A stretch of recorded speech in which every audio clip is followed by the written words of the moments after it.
América Videofilmes, uma empresa do Grupo Paris Filmes, apresenta mais um sucesso. Yo, yo, yo, yo, yo, yo, yo.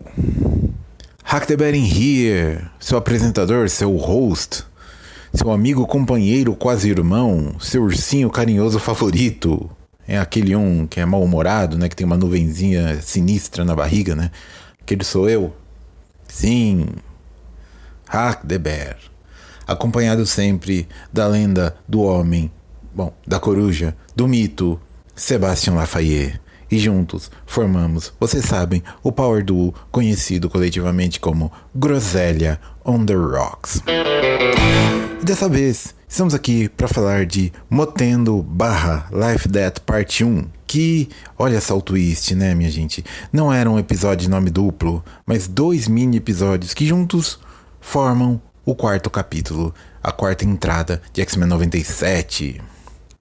Eu confesso que Motendo, quando eu li os títulos, eu não reconheci nada na hora, então eu achei que era uma palavra africana, remetendo talvez a algo focado na Ororo, nas tentativas dela e do Forge de tentar recuperar os poderes dela, mas não, eu estava errado. Motendo, na verdade, é o Super Nintendo do Mojo, né? Mas, vamos lá, vamos na ordem. A gente começa com uma tensão à mesa, né, entre o Gambit, o Magneto e a Vampira, com o Gambit pagando o momento cuck da semana, né? Se fosse qualquer outro personagem eu até ia me sentir mal, mas ensino o Gambit, foda-se. É nesse momento que a gente descobre, é anunciado que é o aniversário de 18 aninhos da Jubileu, que agora ela é oficialmente de maior e não mais de menor, como ela era antes. E ela, como uma menina de muito bom gosto, quer ir pros arcades, né? Quer ir pro fliperama, né? Compreensível, né, meus queridos, minhas queridas, meus queridos. Pros mais novos entre vocês, arcades eram lugares onde tu ia pra bater uma fichinha, você comprava uma fichinha e jogava seu fliperama, sua máquina, o seu pinball, o seu Street Fighter de rodoviária, o seu Samurai Shodown, King of Fighters. Aquele joguinho de luta do Double Dragon, tá ligado? Cadillacs Dinosaurs. Ah, rapaz. Fliperama.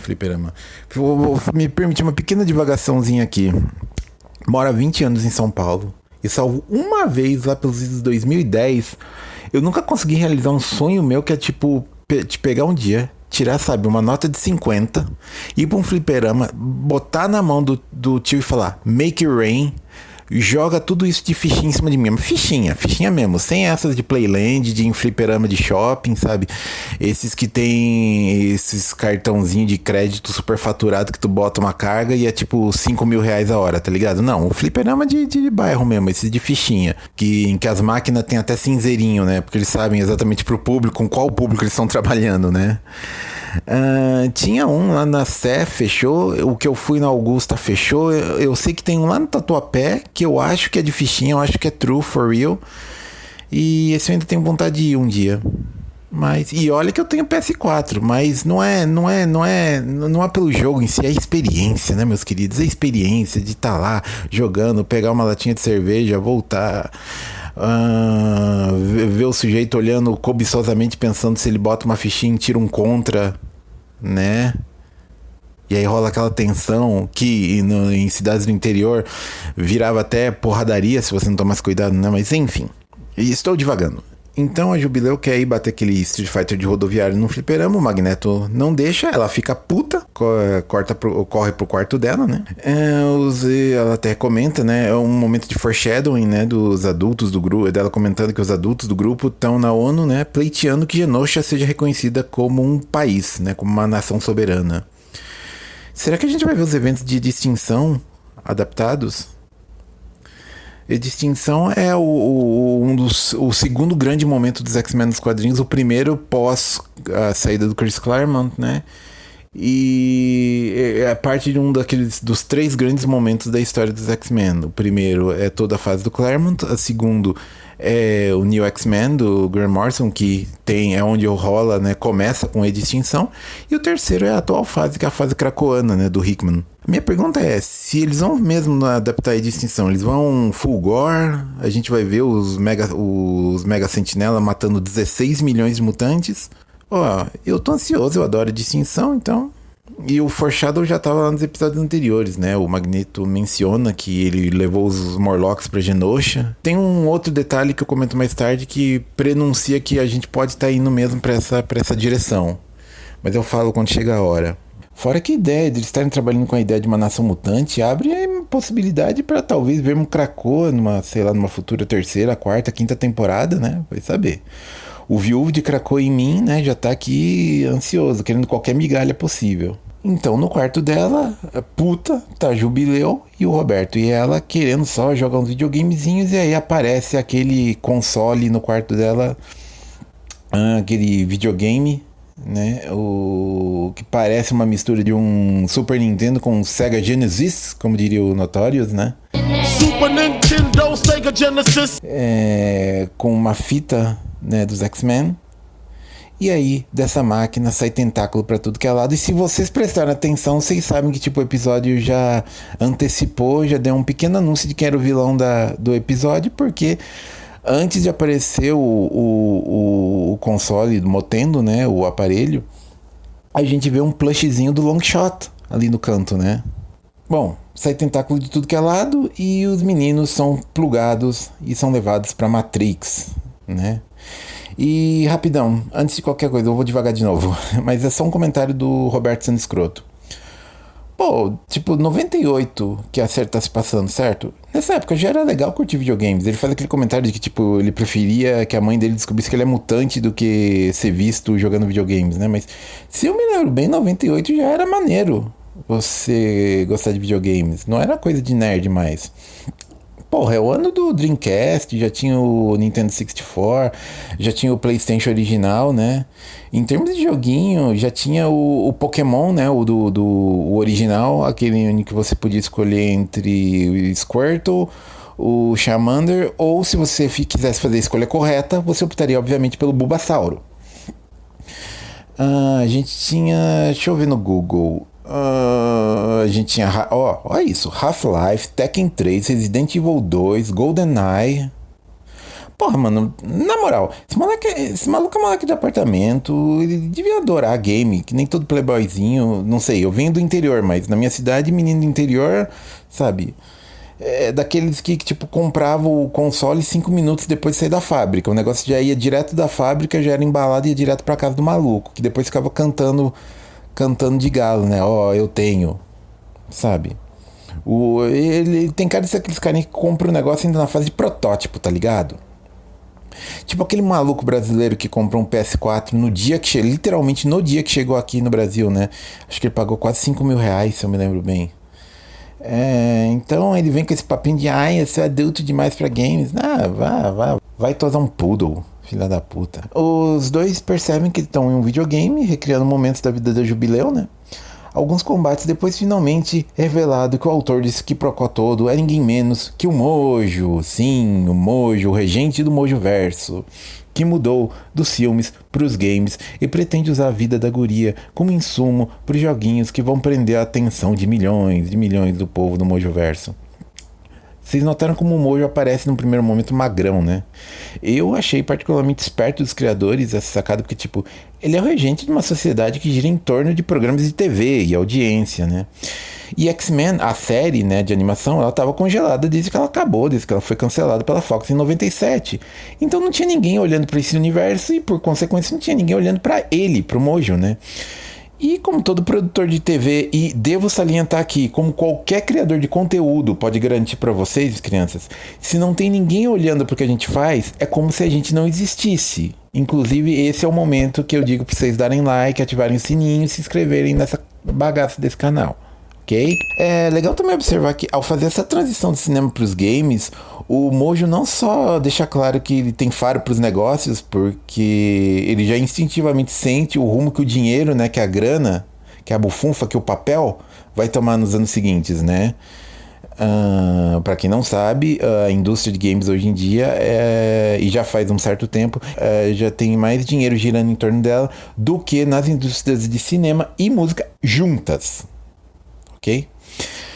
Além disso, ele também se revela o streamer original, né? Ele fala de tipo videogame como My Number, né? O The Future Place to My Number é o lugar para onde você vai para tipo quando você quer, sabe, estupidificar o cérebro. E tipo, ele meio que tá antevendo a cultura de streaming de games, né? Então, novamente, 98, então pelo menos uns 10 anos antes de streamar games virar alguma coisa, né? Se eu não me engano, foi lá pelos anos 2010 que eu comecei a ouvir falar de gente que tava, sabe, fazendo transmissão de joguinho no YouTube e que tinha gente interessada em ver isso, né? Então, tipo, chupa essa PewDiePie. Anos antes de, tipo, toda uma nação de streamers de Fortnite, de streamers de Minecraft e por aí vai.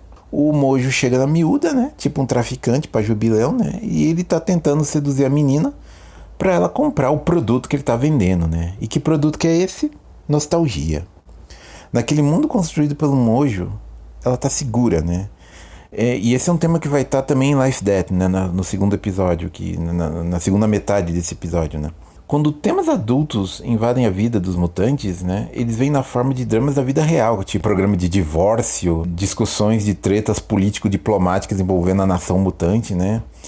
É muito mais simples, é muito mais fácil, é muito mais agradável quando você só tem que lidar com o Magneto sendo um vilão querendo dominar o mundo e não como uma figura com nuances que você tem que tentar entender.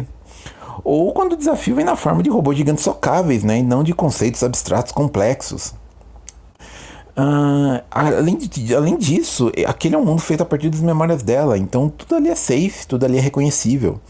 Videogames oferecem essa ilusão de serem dimensões imensas e tal, mas mesmo os de mundo aberto são basicamente uma trajetória que tu vai de A até B. Em alguns casos a rota é mais óbvia, em outros tu tem mais liberdade para estabelecer como tu vai de um ponto pro outro. Mas no final das contas a rota tá lá, e para você zerar um negócio de verdade, tu vai ter que fazer esse trajeto. Entre uma fase do game e outra, e aliás, como um legítimo filho dos anos 90, né? Eu sou de 79, então em 1990 eu tinha 10 anos de idade, comecei a adolescência ali, né? Shout out pela homenagem a um dos meus favoritos nessa época, que era Cadillac and Dinosaurs, né? Que eles referenciam quando a gente vê a cena da Jubileu socando Sauron na Terra Selvagem, né? Entre essas fases do game, ela e o Beto são resgatados por uma versão mais velha do Jubileu. E agora, mais uma pausa. Eu deveria aqui fazer algum comentário depreciativo do quão preguiçoso eu achei no primeiro momento botar a Jubileu com os óculos e mascando o chiclete pra fazê-la reconhecível, né? Tipo, olha, a Jubileu fazia isso quando adolescente, olha aqui quando adulta fazendo a mesma coisa, haha, que ridículo. Só que eu tô gravando esse podcast aqui enquanto eu tô usando uma camiseta de pijama que eu tenho há pelo menos uns 20 anos. E entre uma frase de roteiro e outra que eu tô lendo, eu tô tomando uma golada e outra de Todd, como eu fazia, inclusive, aos 10 anos de idade, né? Então, quem sou eu pra julgar a Jubileu por ainda se manter em hábitos que ela fazia quando adolescente, né? Então, sei lá, vou deixar de ser hipócrita e só seguir o rumo desse vídeo. Essa Jubileu, na verdade, era uma versão criada pelo Mojo, pela Espiral, para funcionar como uma espécie de beta tester para quando a guria real chegasse ali, né? A Jubileu mais velha, ela manda a real pra guria. Aquele mundo é confortável, aquele mundo é seguro, mas aquele mundo não é real. A nostalgia tem esse papel, né? De ser segura, de ser confortável, e eu entendo que o mundo normalmente não é nenhuma dessas duas coisas. E normalmente você quer usar suas memórias como um cobertorzinho de segurança, né? Mas a vida não para, enquanto você tá lá enfurnado, milcando memórias de dias supostamente melhores, antigos, você tá se privando de construir novas memórias, desculpa a redundância, mas de experienciar novas experiências, sabe? Que vão ser tão fascinantes, se não mais, do que as que você tinha quando criança. Tu vai sofrer, tu vai se machucar no processo, mas entre um capote e o outro, tu vai viver, tu vai sentir coisas maravilhosas. É aquele contraste do amargo e doce, né? É como um copo de café sem açúcar e uma torta de cerejas, como diriam em Twin Peaks, né? I love pie with coffee. E é desse contraste que vem a beleza da vida. A Jubileu decide escolher a vida, como diriam em Transporting, né? I'm moving on, going straight and choosing life. E os três vão pra cima do Mojo. Preciso dizer que eu ri alto com o comentário do I'll Gut You in the Reboot. Reboots e retcons são lugares extremamente perigosos, como qualquer leitor de quadrinhos sabe, né? Então, depois de eles fritarem o Mojo, né? Eles finalmente derrotam o vilão. A Jubileu e o Roberto finalmente voltam pro nosso mundo. Aí a gente tem uma última cena em que ela dá um beijão no Roberto, né? E é legal porque, tipo, conclui, né, os temas desse episódio. No final ela preferiu escolher correr riscos com o Roberto, né? Mesmo sem a certeza de um final feliz e sem continue, né? Relacionamentos, a vida não tem continue. Moral da história: nostalgia é uma porcaria, nostalgia é uma prisão, mas também videogames rule. Video games rule. You're goddamn right. Ok? Bora pra Life Death, parte 1. A gente vê o Forge e a Aurora jantando. E o Forge aqui já de cara ele mostra como ele é de fato um alfa, ele é de fato um homem superior, ele é de fato um macho arquetípico, ele é de fato o supremo resumo da masculinidade, ao fazer uma pratada de chile, né, pra Tempestade. E como todos sabemos, né, homens de verdade fazem chile. Depois de algumas tentativas frustradas de devolver os poderes para a Tempestade, ele acaba, numa conversa informal, confidenciando para ela que foi ele que criou os neutralizadores mutantes, né? Aquelas coleiras que são usadas para remover os poderes dos mutantes. Ouvindo isso, chocada, Aurora decide dar linha pro Pipa, decide vazar, decide partir, apenas para descobrir que ela não pode, já que ela e o Forge estão numa espécie de prisão simulando a realidade. Prisão essa controlada por um demônio conhecido como o Adversário, que se alimenta de miséria e, portanto, ele pretende manter a Tempestade cativa, né, já que ela tá o puro creme da miséria, do sofrimento, sem os poderes dela, e ele pretende manter ela como um jantar que vai sustentar ele por dias e dias e dias, enquanto ele se deleita do tormento dela. Ok, tem muito para falar aqui, muito a ser dito aqui. Primeiro, mais uma vez, Real Man, Cook Chili, Real Man, Eat Chili. Com pimenta, aliás. Pimenta e cominho, pimenta caiena, pimenta calabresa, a que vocês preferirem. O lance é praticamente sangrar a língua de tão forte, né? Porque chili sem pimenta é que nem, sei lá, bochecha sem Claudinho. Segundamente, notem como o tema desses dois episódios, tanto da Jubileu quanto da Aurora, eles giram em torno de prisões virtuais, né? O do episódio anterior, um jogo. Aliás, inclusive, shout-out também para menção a Matrix, né? Filme que só viria ao mundo 2 anos depois do fim da série original dos X-Men, né? E aqui em Life Death, essa prisão virtual vem das manipulações do adversário. Além disso, temos também a questão de aventuras que giram em torno de perspectiva, né? Da forma como você enxerga o mundo. A Jubileu precisou mudar a perspectiva dela a respeito de nostalgia. Aqui, a coisa é um pouquinho mais sutil. A presença do Forge, um mutante que nos quadrinhos orbita entre os mundos de magia e ciência, e a presença também do demônio coruja, né, do adversário como antagonista, nada disso é um acidente, né? Toda a natureza da Tempestade, da personagem da Aurora, né, transita entre essas duas dimensões de magia e ciência, né, do mundo arcano e do mundo do homem, né, do mundo humano, né.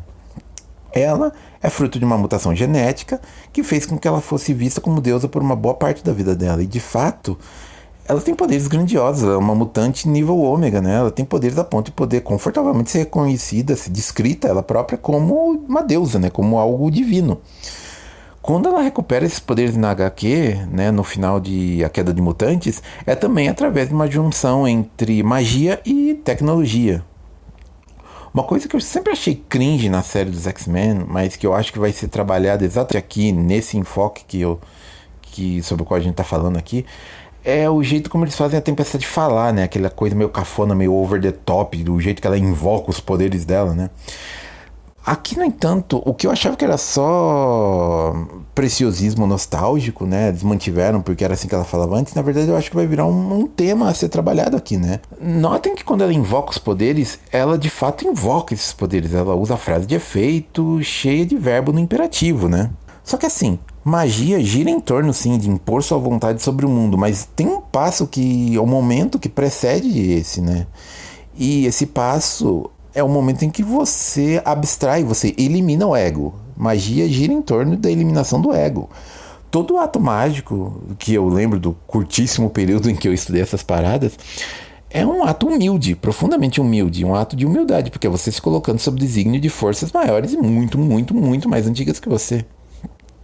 E uma das melhores histórias do Quarteto Fantástico, na fase do Mark Waid, com o Yeringo desenhando, quando o Reed, um homem que é analítico, né, ele tem uma mente de cientista, quando ele tem que usar magia para derrotar o Von Doom, ele só consegue acessar tais forças quando ele admite para ele mesmo que ele é incapaz de entender aquilo, que ele, pelo menos naquele assunto, que ele é completamente ignorante.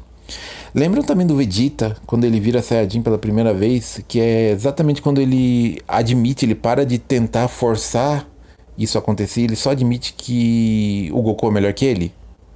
Então, é uma coisa mais ou menos assim. Magia precede a quebra de ego, né? É no momento que você abstrai do ego que você consegue acessar a parte mais poderosa de si próprio. Isso tem a ver até com filosofia, na real. Tipo, vou citar Heidegger, eu sei que Heidegger é complicado, mas o homem era falho, né? Mas vamos fazer aquele processo antropofágico de devorar o que de bom as ideias dele tinham, né? Ele falava, na linha filosófica que ele arquitetou, sobre formas do homem se relacionar com a natureza, né? Ele chamava esse processo de transformação da natureza de desocultamento. E ele dividia em dois tipos de desocultamento. O ideal, que vem com uma relação de equilíbrio. Ele é uma relação de simbiose com a natureza, né? A gente usa a natureza com parcimônia e de uma forma equilibrada, entendendo que nós, por sua vez, somos parte de um sistema muito maior que nós mesmos, né? Novamente, o que eu disse lá em cima é uma relação que que demanda certa humildade, né? O outro desocultamento, no entanto, é o técnico. E é aquele de gente que enxerga a natureza como se fosse uma caixa de bombons, sabe? Ou como se o mundo fosse Minecraft, que você pode só tirar e tirar e tirar e tirar e tirar e Deus vai prover, né?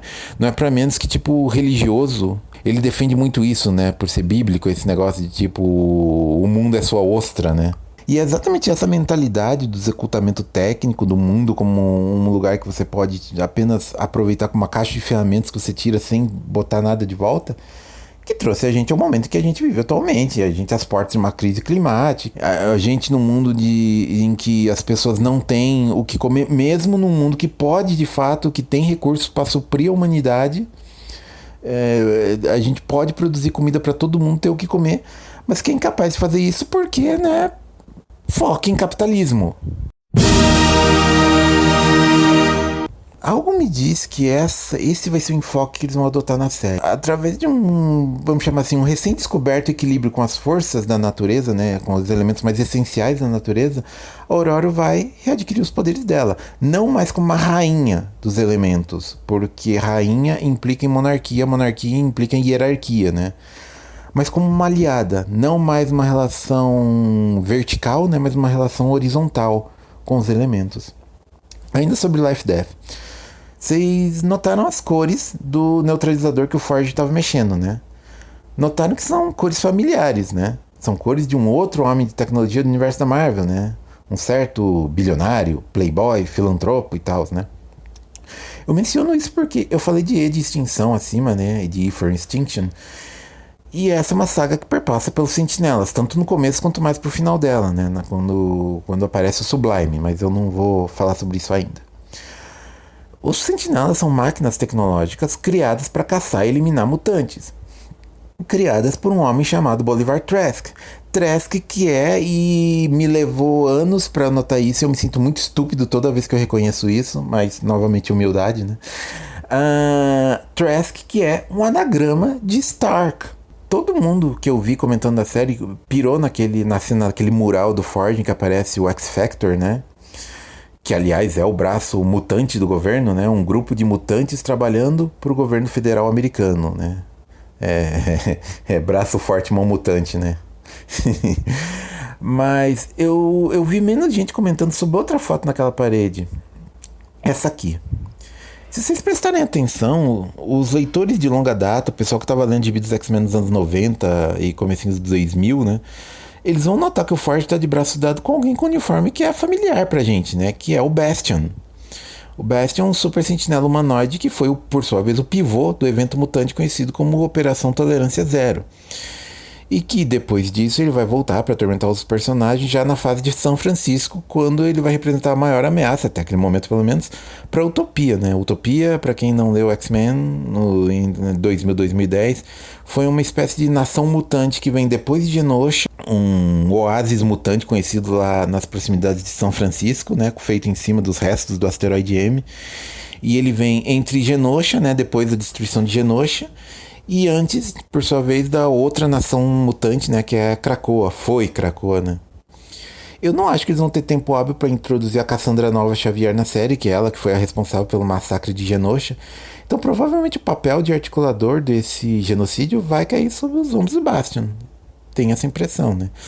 Notem como a proximidade do Super Sentinela com a alta cúpula política americana, a partir do que a gente pode estabelecer nessa foto do Forge, só reforça o comentário da Aurora sobre os riscos de confiar no governo, né?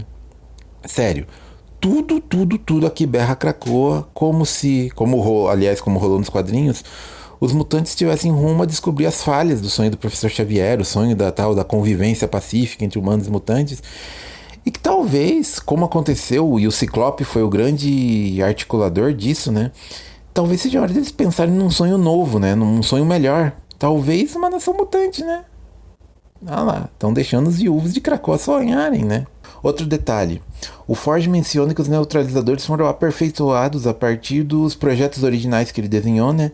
E que eles foram finalizados e aperfeiçoados e finalizados, né, por um cientista escocês. Ele tava falando da Moira. Tipo, né? Estão deixando a gente sonhar. Enfim, episódio lindo, eu adorei. A cena da Aurora voando no cavalo é linda. Teve o adversário, o Corujão, no final, né? The owls are not what they seem. Aliás, um detalhe. Eu me pergunto se eles vão manter o adversário como vilão de fato ou se isso aqui é um swerve, se isso aqui é um twist que eles vão dar no próximo episódio. Por quê?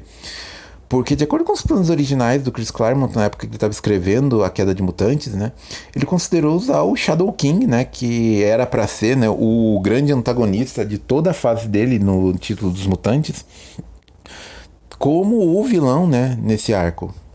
Ele acabou depois mudando de ideia e foi usar ele de fato mais ao final da passagem dele pelo título dos X-Men, no arco que ficaria conhecido como a Saga da Ilha Muir, né. A série continua desenvolvendo, né, num crescendo também, né, a questão do Roberto, né, tá sendo um tema que tá indo num crescendo, né, a questão dele aceitar a identidade mutante e os comentários dele os comentários que ele faz nesse episódio, né, a respeito da relação dele com a mãe dele e tal, o medo de ser reconhecido, apesar de soarem irritantes no primeiro momento, né, eles também agregam densidade ao personagem, né? E dão uma dimensão um pouco maior do conflito interno dele, né? Entre ele, a dificuldade dele reconhecer as duas identidades dele acaba sendo uma coisa que, num primeiro momento irritante, mas depois você vai tendo um certo carinho por ele. Pra quem quiser ir mais a fundo no universo mutante, eu vou deixar a liçãozinha de casa aqui, ou se vocês quiserem chamar de uma forma mais adulta, né? Uma leitura complementar, né? A primeira, óbvia, é Life Death. É história com o roteiro do Claremont e a arte maravilhosa, né, do Barry Windsor Smith. A segunda é obrigatória. Essa vocês vão ler. E eu tô falando imperativo, mas vocês vão me agradecer depois. Que é a minissérie de 85 do Longshot. Com roteiros da Inocente e arte do Arthur Adams, que é onde o Mojo aparece pela primeira vez e toda a ideia do Mojoverso é criada, né? Tem texto sobre essa mini do Longshot, tem texto lá no blog, vou deixar o link nos comentários, né?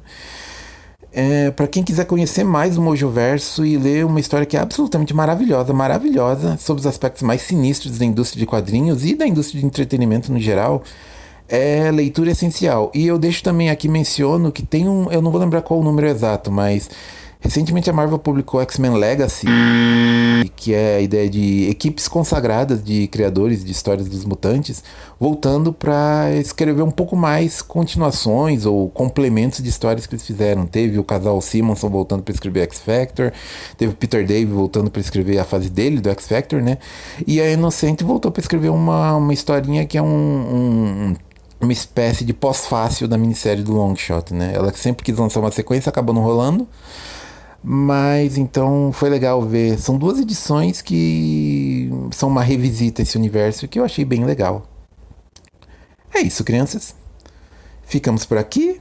Volto ainda essa semana, se tudo der certo, para falar sobre Life Death Parte 2. Fiquem bem. Krakoa Forever. Tchau do Hack. Tchau do Sebastian.